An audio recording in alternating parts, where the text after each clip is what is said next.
آج ہم مولانا کی ایک غزل پڑھیں گے، اور اس غزل کا بنیادی تھیم جو ہے وہ ہے اللہ کی طرف سفر، تنہائی، تیز رفتاری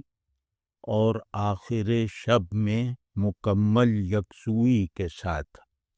اور ایک کازمولوجیکل فضا میں آدمی اپنی پوری تنہائی کے ساتھ اللہ کی طرف یکسو ہے، اس کی کشش کو اپنی رفتار کی تیزی میں شکر گزاری اور عاشقانہ تشکر کے ساتھ استعمال کر رہا ہے، اور ماحول جو ہے وہ کائناتی ہے، وہ آسمانی ہے۔ اس کو دوسری طرح کہنے کا مطلب یہ ہے کہ انفس پورا کا پورا اللہ کی طرف یکسو ہے، ایک کائناتی، ایک کازمک سیاق و سباق میں۔ تو اسی سے اندازہ ہو جاتا ہے کہ اس غزل میں مضامین ہی نہیں بلکہ کیفیات بھی کتنی بڑی بڑی ہوں گی۔ بندے اور اللہ کے بیچ میں ایک ٹائم اور سپیس ہے، وہ ٹائم اور سپیس جو بندے کے لیے قید ہے، بائنڈنگ ہے۔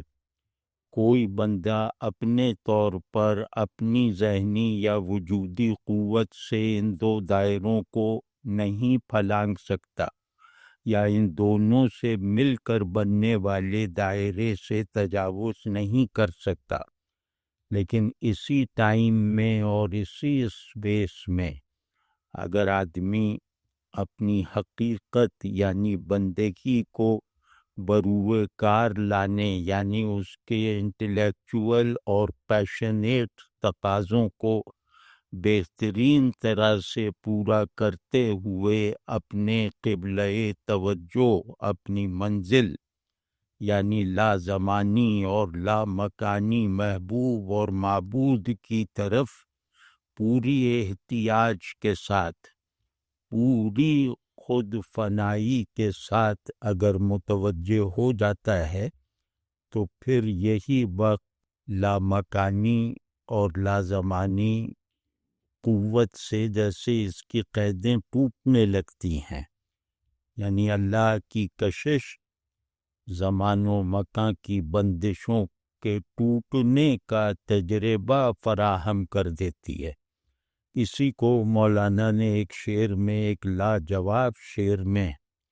کہا ہے، اسی کیفیت کو، اسی تھیم کو بیان کیا ہے کہ عقل گوید شش جہت حد است، عقل گوید شش جہت حد است و بیرون راہ نیست، عشق گوید راہ ہست و رفتہ ام من بارہا، کہ عقل تو یہ فیصلہ سنا دیتی ہے کہ یہ جو 6 سمتیں اور 6 ڈائمنشنز ہیں ٹائم اور اسپیس کی مشترکہ، انہیں پھلانگا نہیں جا سکتا، یہ بس آخری حد ہیں ذہن کی بھی، تخیل کی بھی، دل کی بھی، مطلب ان کے انہیں پار کرنا ممکن ہی نہیں ہے۔ تو عشق اس پر مسکرا کر کہتا ہے کہ نہیں، تمہارے لیے نہیں ہے، لیکن ہے، اس شش جہات سے باہر نکلنے کا راستہ ہے، اور میں اس پر بارہا جا چکا ہوں، بارہا آتا جاتا رہا ہوں، اس پر میری بار بار کی آمد و رفت ہے۔ تو یہ غزل اسی ماحول میں ہے۔ بے گاہ شد خورشید اندر چاہ شد، ذرا دیکھیے کہ کیسا ولولہ ہے اس میں اور کس وجہ سے ہے، یہ دیکھیے گا۔ بے گاہ شد خورشید اندر چاہ شد، خیزید اے خوش طالعاں وقت طلوع ماہ شد، غروب کا وقت ہو گیا، شام ہو گئی، سورج جو ہے وہ کنویں میں اترنے جا رہا ہے، سورج غروب ہوتا جا رہا ہے، یہ خوشی کا موقع ہے، یعنی سورج کی روشنی کا ڈوب جانا ایک آدمی کے لیے خوشی کا موقع ہے، اور خوشی کا سبب یہ ہے وہ اپنے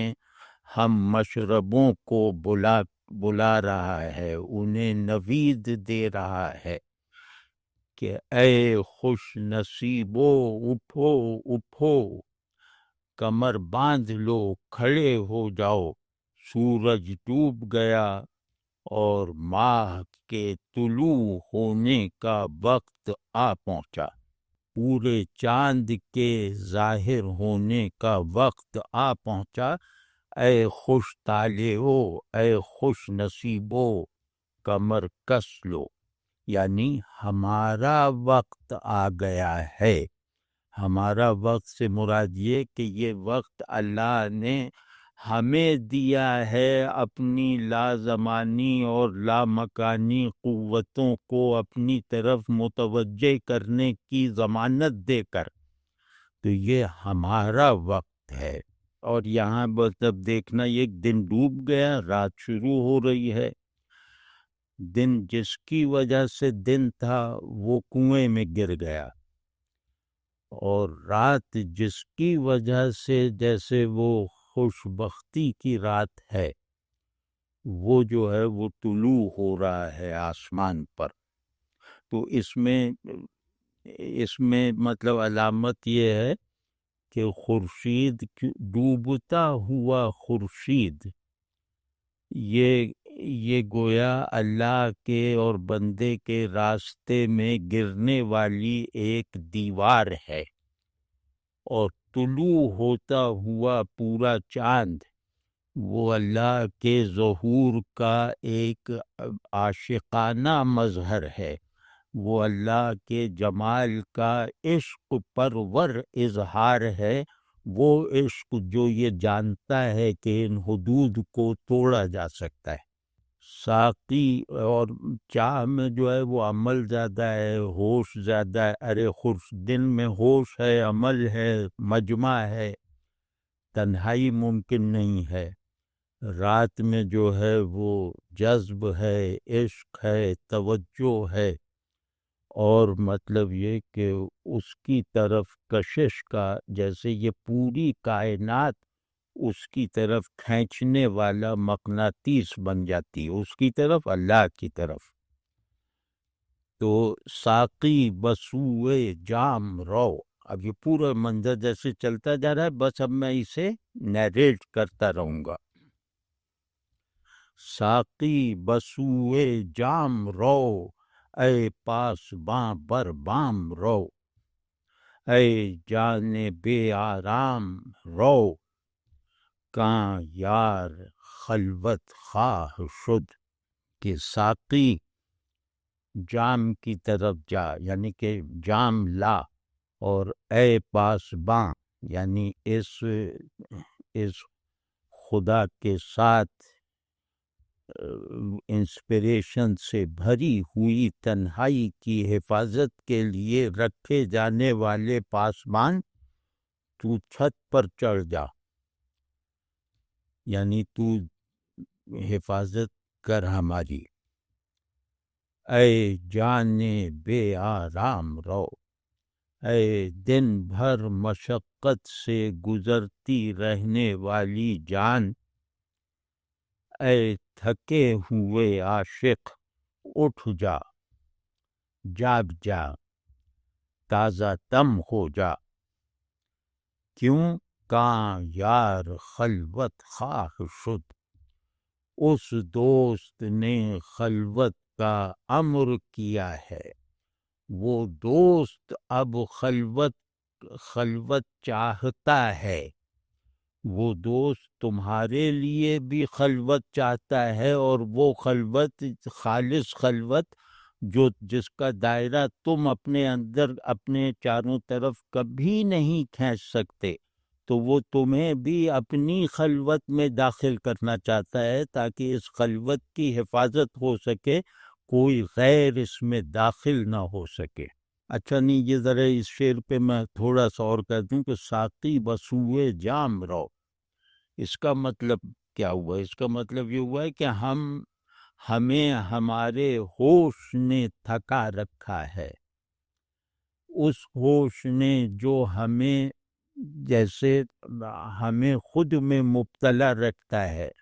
ہمیں گھٹیا اغراض کی طرف مشقت کے ساتھ متوجہ رکھتا ہے، جو ہم کو ہمارے بہترین حصے کو ہماری نظر سے چھپائے رکھتا ہے۔ تو یہ اے ساقی جام لا، وہ جام جو مجھے اپنی خودی کی گراوٹوں سے نکال سکے، جو مجھے اپنے آپ کی اس حقیقت تک پہنچا سکے، عقل کو قابو میں کر کے ارادے پر جیسے ایک ذمہ داری ڈال کر مجھے وہاں تک پہنچا سکے جہاں تک پہنچنے میں خود میں بھی اپنے آپ کو مل جاؤں گا اور وہ بھی مجھے حاصل ہو جائے گا، جس کے لیے میں ہوں، جس کے لیے میرا ہونا اور نہ ہونا دونوں جو ہے وہ جس کے لیے حقیقی ہے۔ تو کبھی میں ہونے سے اس کا حق ادا کرتا ہوں اور کبھی نہ ہونے سے اس کے آداب بجا لاتا ہوں۔ تو اے ساقی وہ مجھے انسپریشن کا قدح، وہ شراب مجھے پلا جو یار کی خلوت میں اپنے آپ سے خالی ہو کر جانے کے لائق بناتی ہے۔ اشکے کے چشم افروختے، صبرے کے خرمن سوختے، اس کو اپنے اوپر جیسے طاری کرنے سے ہونے سے روکنا مشکل ہوتا ہے، یہ زور ہوتا ہے کلام کا بھی، اور یہ زور ہوتا ہے بلندیوں کا جب وہ اپنی طرف کھینچتی ہیں۔ کہ اشکے کے چشم افروختے، وہ آنسو جو آنکھوں میں جلن پیدا کرتا تھا، صبرے کے خرمن سوختے، اور ایسا صبر جو پورے خرمن کو جلا دیتا، عقلے کے راہ آموختے، اور وہ عقل جو راستہ دکھاتی اور سکھاتی ہے اور سیکھتی ہے، در نیم شب گمراہ شد۔ کمال کا ہے کہ وہ آنسو جو آنکھیں جلا دیتا، وہ صبر جو پورے خرمن کو جلا کر راکھ کر دیتا، یعنی اس صبر میں ایسی حرارت تھی کہ اگر مصیبتوں کا انبار بھی اکٹھا ہو جاتا تو وہ اسے جلا کے راکھ کر دیتا۔ اور عقلے کے راہ آموختے، اور عقل جو بچنے کی راہ دکھاتی ہے، جو چلنے کی سمت مقرر کرتی ہے، جو خود آداب سفر سیکھتی بھی رہتی ہے اور سکھاتی بھی رہتی ہے، وہ عقل اتنی تربیت یافتہ مسافر کی حیثیت رکھنے والی عقل، وہ آدھی رات میں گمراہ ہو گئی۔ یعنی اس کے ڈھونڈے ہوا اس کے دو مطلب ہیں کہ وہ جس راہ کو راہ سمجھتی تھی، آخر شب میں پتہ اس پر کھل گیا کہ یہ راہ تو وہ راہ ہے ہی نہیں جو یار خلوت خواہ تک پہنچاتی ہے، جو دوست تک پہنچاتی ہے۔ تو یعنی عقل کا دیکھا ہوا، چلا ہوا، چلایا ہوا سارا راستہ، اور اس راستے میں ہونے والی اب تک کی تمام یقینی پیش رفت اور اس کے فوائد، یہ سب زیرو ہو گئے یعنی دن بھر کا جمع جتھا عقل کا وہ زیرو ہو گیا آدھی رات کو، جب اسے پتہ چلا کہ میں تو اس راستے پر چل ہی نہیں رہی تھی جس راستے پر منزل پائی جاتی ہے۔ تو اب یہ تینوں چیزوں کے بارے میں کہا ہے کہ آنسو بھی بھٹک گیا، صبر بھی ادھر ادھر ہو گیا، یعنی ایک ایسا راستہ کھلا ہے جہاں آنکھوں کو جلا دینے والا آنسو جو اس راستے کی طوالت پر یا اس راستے کو طے نہ کر سکنے کے مجاہدے کے بعد اظہار کرتا ہے، تو آنسو بھی، غم بھی، صبر بھی، عقل بھی، یہ سب کے سب جیسے غائب ہو گئے آدھی رات کو۔ یہ واضح ہے نا کہ غم اشک مطلب غم کا سب سے پیور اظہار ہے نا،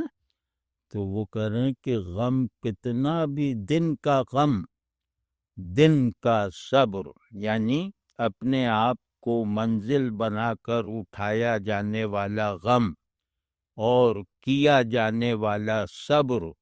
اور رہنما بنائی جانے والی عقل،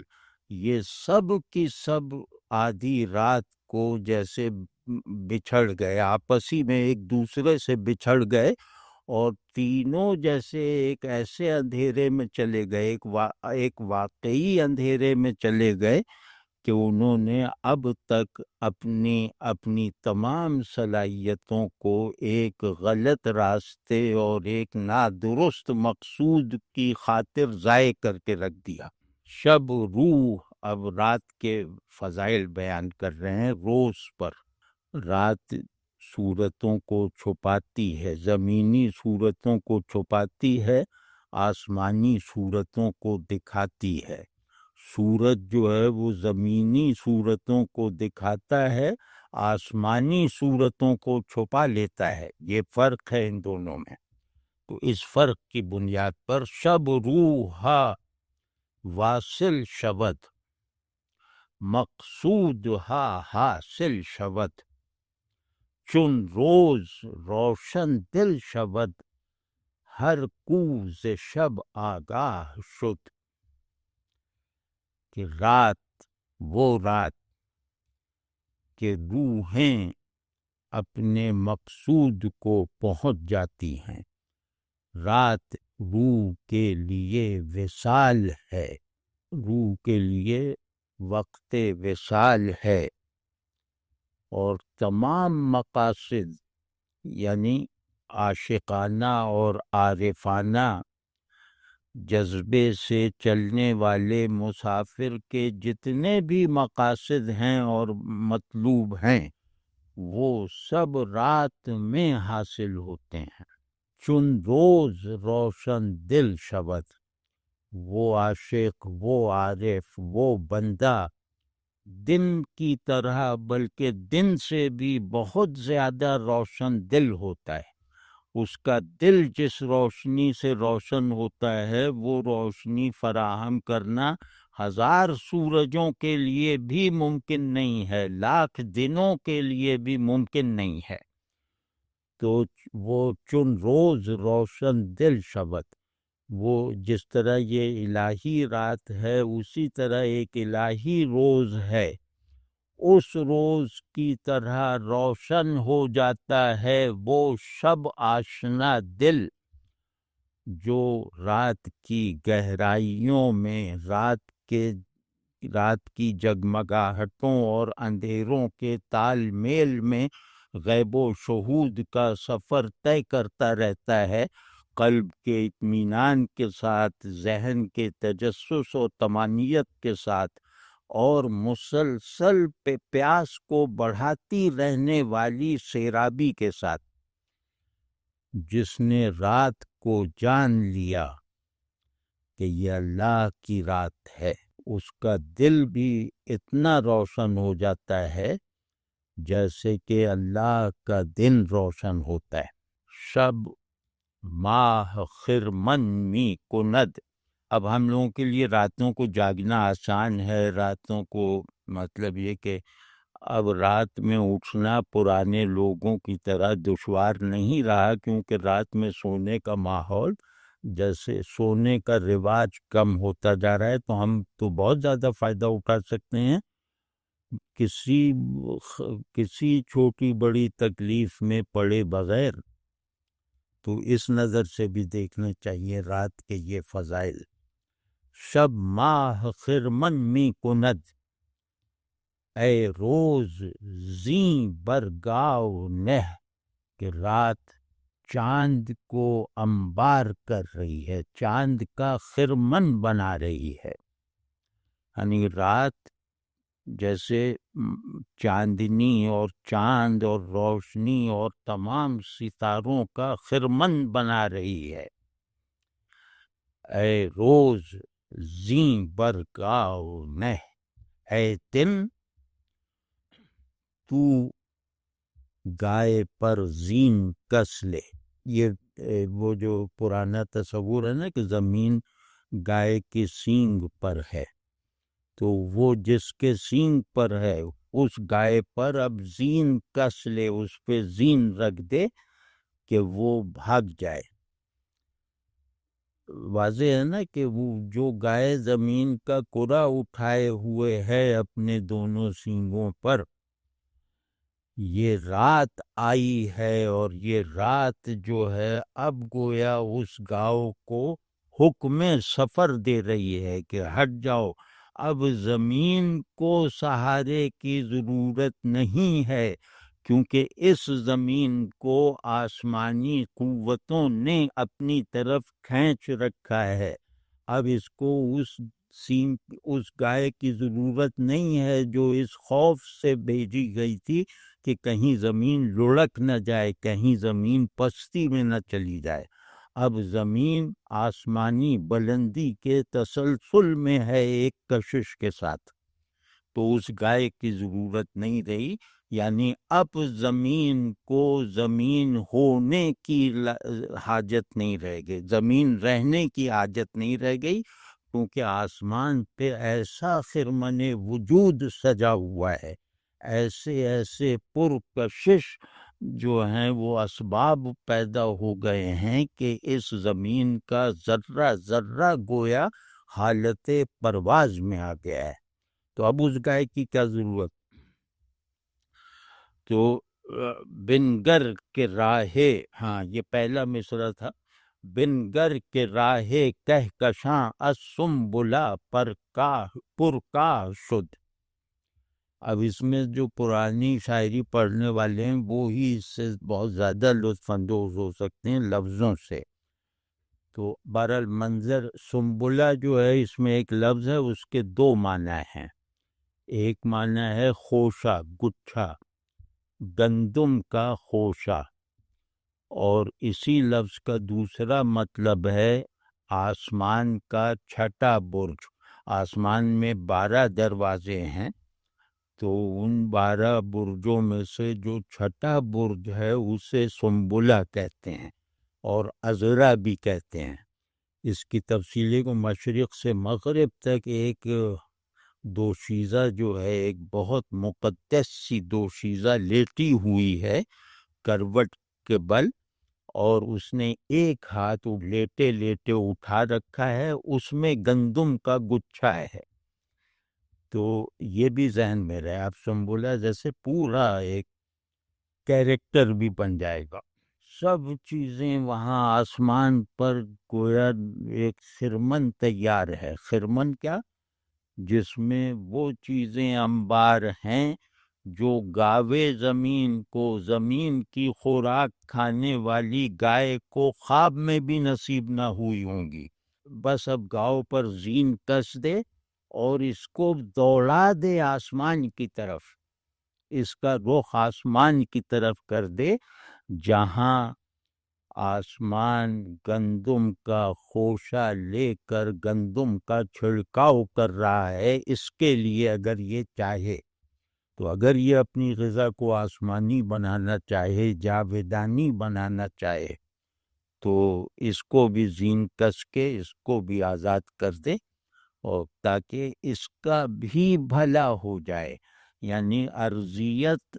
کے اصول بھی مظلوم ہیں، تو ان کا بھی بھلا ہو جائے، یہ بھی اس قید سے نکل آئیں۔ تو بہت خوبصورت منظر ہے، اگر آپ اس کو بس تصور کریں نا کہ آسمان پہ بکھرے پڑے ہیں دانے، یعنی گائے کی نظر سے دیکھیں ایسے دانے جو اس نے کبھی نہیں دیکھے تھے، اور اس گائے کی عمر زمین سے بھی زیادہ ہے، تو اس نے کبھی دیکھے ہی نہیں تھے، تو اب اس پہ ترس کھاتا ہوا ایک آدمی جو یہ اختیار رکھتا ہے کہ وہ اسے آسمان کی طرف دوڑا سکے، تو وہ اس سے جیسے کہا جا رہا ہے یا اسے خیال آ رہا ہے کہ اس کو دوڑا دے آسمان کی طرف، اور تاکہ یہ دیکھے کہ کیا کیا اس کی مطلب اس کی ایک اس میں چھپی ہوئی ایک آسمانی بھوک جو ہے وہ کس طرح ختم ہوتی ہے، کس طرح مٹتی ہے۔ بہت خوبصورت منظر ہے، چاند ستاروں کا انبار لگا ہوا ہے، رات نے لگا دیا ہے، اور اے دن جو بالکل بیچارہ ڈوبا ہوا کہیں کیچڑ میں لتھڑا ہوا پڑا ہے، چل تجھ پر بھی رحم کھا کے کہتا ہوں کہ اس گائے کے اوپر زین کس دے، اس کی سینگ کو نظر انداز کر، اس کی پیٹھ پر زین کس کے اس پہ سوار ہو کر آسمانوں کی طرف دوڑ پڑ۔ وہاں یہ گائے بھی بہت تیزی سے اور بہت خوشی سے دوڑے گی، اور خود یہ زمین اس کے سینگوں پر ہونے کے مضحکہ خیز جبر سے نکل آئے گی، تو اس پر زین کس کے اے روز تو خود اس پر سوار ہو کے رات کی طرف دوڑ پڑ۔ اور رات کی طرف دوڑنے میں کیا ہے کہ کہکشاں، یعنی کہ گھاس، اتنے سیارے ستارے ہیں جیسے گھاس پھوس بکھری ہوئی ہے، تو ستاروں اور سیاروں کے درمیان دوڑتا چلا جا، اور یہ گائے بھی خوش رہے، مطمئن رہے کہ ایک بہت ہی بڑے اور ماورائے تصور و تخیل سبزہ زار سے گزر رہی ہے۔ یہ دیکھیں کتنا خوبصورت منظر ہے۔ اے شاد آں فرخ رخے، اے شاد آں فرخ رخے، کو رخ بداں رخ آورد، کیا اچھا، کیا خوش نصیب، کیا مبارک ہے وہ کامیاب کھل کھلاتا جگمگاتا شاداب چہرہ، جس کا منہ دوست کے منہ کی طرف ہے، دوست کی طرف ہے۔ کیسا مبارک ہے وہ چہرہ جو دوست کے چہرے کی طرف دیکھ رہا ہے، وہ کچھ نہیں دیکھ رہا سوائے دوست کے چہرے کو۔ اے قلب و فر آں دلے،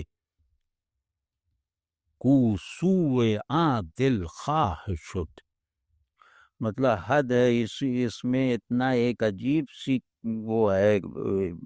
ایک پیتھاس اور پیشن جیسے بلینڈ کر دیا ہے اس شعر میں، کہ بہت جیسے اثر کرتا ہے کہ کیا ہی مبارک ہے وہ چہرہ جو دوست کے چہرے سے نہ پھرا، اور کیا ہی شان ہے اس دل کی جو اس کی طرف لپکا، جو اس کو مانگ رہا تھا، جو اپنے یعنی دل کو، وہ دوست نے کہا کہ یہ دل میرا ہے، یہ دل خود تو جس کے سینے میں ہے اس کا نہیں ہے، تو کیا ہی مبارک ہے وہ دل، وہ صاحب دل جس نے یہ ندا سنی اور اس پر عمل کیا، اور اپنا دل اپنے سمیت اس دل کو اس دل کے مالک کے سپرد کر دیا. یہ تو ترجمہ ہے، لیکن فارسی اگر ہونا تو یہی کہ آ دل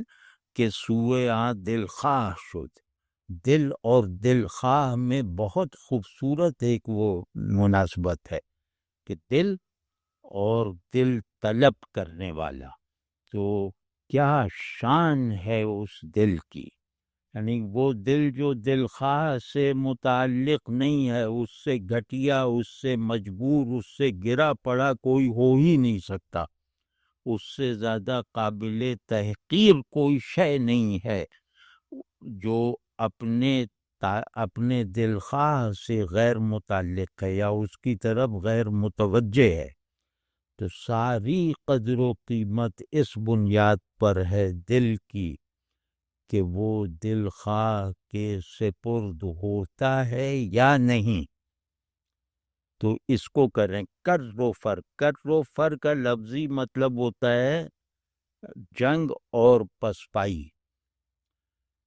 مطلب اس کا لفظی مطلب یہ ہے کہ بڑھ کے لڑنا اور پھر پیچھے ہٹنا. لیکن یہ اس کا عمومی استعمال شان و شوکت، روب، ہیبت اور دبدبے کے معنی میں ہے. یعنی بادشاہوں کے، بڑے بڑے فاتحوں کے لیے یہ استعمال ہوتا ہے. تو لیکن اس میں قوت ہے، اس میں اصل چیز جو ہے وہ قوت اور غلبہ ہے. یعنی یہ فاتحانہ مفہوم اس میں سے خارج نہیں ہو سکتا. اس میں غلبے کا جو جوہر ہے وہ زائل نہیں ہو سکتا اس ترکیب میں سے. تو اب اس پہلو سے آپ دیکھیں کہ دل کون ہے جو بڑھتا ہے اور بڑھ کے اپنے راستے کی رکاوٹ کو گراتا ہے، پھر واپس آتا ہے اور پھر اپنی رفتار تیز کر کے اگلی دیوار کو گراتا ہے، پھر واپس آتا ہے اور پھر یہ مسلسل کیے چلا جاتا ہے یہاں تک کہ اپنے دل خواہ کے حضور میں پہنچ جاتا ہے. یعنی اپنی منزل کے حضور میں پہنچ جاتا ہے، اپنی فاتحہ، اپنی منتہائے فتح پر پہنچ جاتا ہے، یعنی اپنے فاتح تک پہنچ جاتا ہے. یہ غالب ارضی اس ذات سماوی سے مغلوب ہو جاتا ہے جو غلبے کا منتہا ہے. اس کو اس طرح دیکھیں. اے شمس تبریزی کہ تو، یہ مولانا اپنے شیخ کے بہت عاشق تھے، لیکن ہر جگہ شمس تبریزی کسی شخصیت کا نام نہیں ہوتا. کہ اے شمس تبریزی کہ تو از پردے شب فارغی. اے تبریز کے سورج، تو رات کے پردے سے آزاد ہے. یعنی تو رات میں بھی چمکتا رہتا ہے، رات بھی تجھے چھپا نہیں سکتی. اب اس کا مطلب کیا ہوا کہ خورشید اگر مظہر ہے خورشید حقیقی کا تو اس کے لیے دن اور رات یکساں ہے. تو انسان اگر اپنے مقصود کی روشنی سے منور ہے تو پھر اس کے لیے دن اور رات میں کوئی فرق نہیں. وہ جب چاہتا ہے دن میں وہ غیب کا دھندلکا پھیلا لیتا ہے،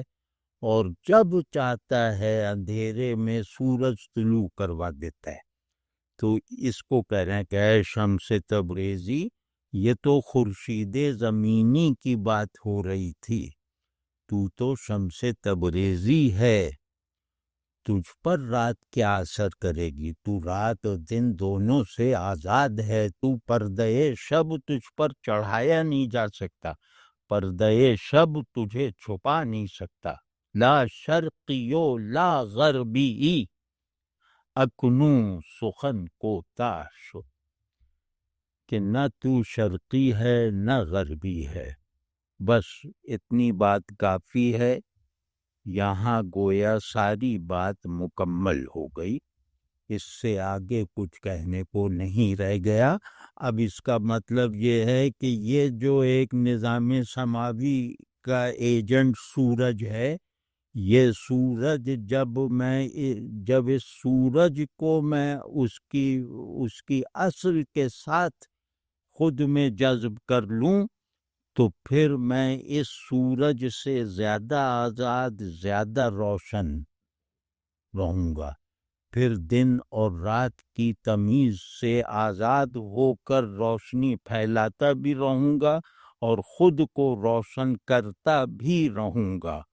اور مجھ پر اسپیس کی قیدیں ہٹ جائیں گی، یعنی سے ٹائم ہی مجھ پر سے نہیں زائل ہوگا، بلکہ اسپیس کی قیدیں بھی ٹوٹ جائیں گی، لا شرقی و لا غربی، اور دن اور رات یکساں، یعنی ٹائم بھی اپنے زمینی در و بست کے ساتھ مجھ پر لاگو نہیں ہو سکے گا۔ یہ کر کے دیکھ لو، لا زمانی و لا مکانی سے پیشہ نقش کرنا، تخیل کو آباد رکھنا اور اس کو اپنی متاع وجود بنانے میں کامیابی حاصل کر لینا، وہ یہ سب کچھ کہنے اور ان سب حقائق اور عجیب عجیب مناظر سے گزرنے کے لائق بنا دیتا ہے۔ کیا حرج ہے ہم بھی اٹیمپٹ کریں اپنے اپنے دائرے میں، اپنی اپنی قوت کے مطابق؟ تو اس میں سے 2-4 منظر ہمارے البم میں بھی آ جائیں تو کیا کہنے۔